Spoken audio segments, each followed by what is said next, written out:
उदात आहेत.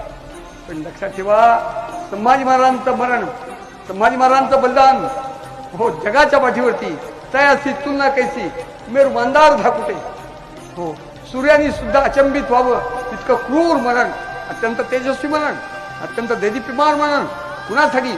आपली धरती, आपली माती, आपली संस्कृती, आपली परंपरा, आपले पूर्वज, आपला सत्व स्वाभिमान, आपलं हिंदवी स्वराज्य, हो हिंदुत्व, हिंदू धर्म ह्याच्या रक्षणासाठी हो या छाव्यांनी बलिदान केलं. त्याला तोड नाही, कुणीही उपमा देऊ शकत नाही. हे सगळी मरण आहेत ती व्यक्तिगत पातळीवरती अति उंच आहे, पण राष्ट्राच्या समोर आव असून उभी राहिलेली एक नाही, दोन नाही, तीन नाही. मोहम्मद बिन कासिमच्या स्वारीपासून तो आता या क्षणापर्यंत इस्लाम नावाचं एक क्रूर संकट हिंदुस्थानवरती कायम मुद्द्यावरती पाय देऊन उभा आहे. तुम्हाला माझं बोलणं पटणार नाही. हिंदुस्थानच्या स्वातंत्र्याला, हिंदुस्थानच्या अस्तित्वाला आव्हान ख्रिश्चन आणि मुसलमान या दोन बदमाशांचं आहे.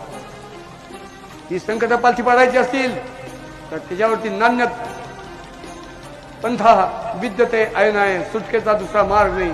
सुटकेचा मार्ग फक्त एकच आहे, शिवाजी संभाजी मार्ग. तो शिवाजी संभाजी मार्ग हिंदूंच्या चित्तात, अंतःकरणात, बुद्धीत, हृदयात रक्ताच्या थेंबा थेंबात भिनवणं हे क्रमांक एक.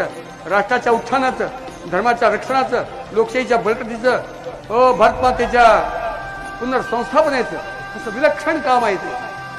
ते काम शिवसेनेच्या छावा त्याचा बलिदान मास पाळण्यामुळे घडणार आहे.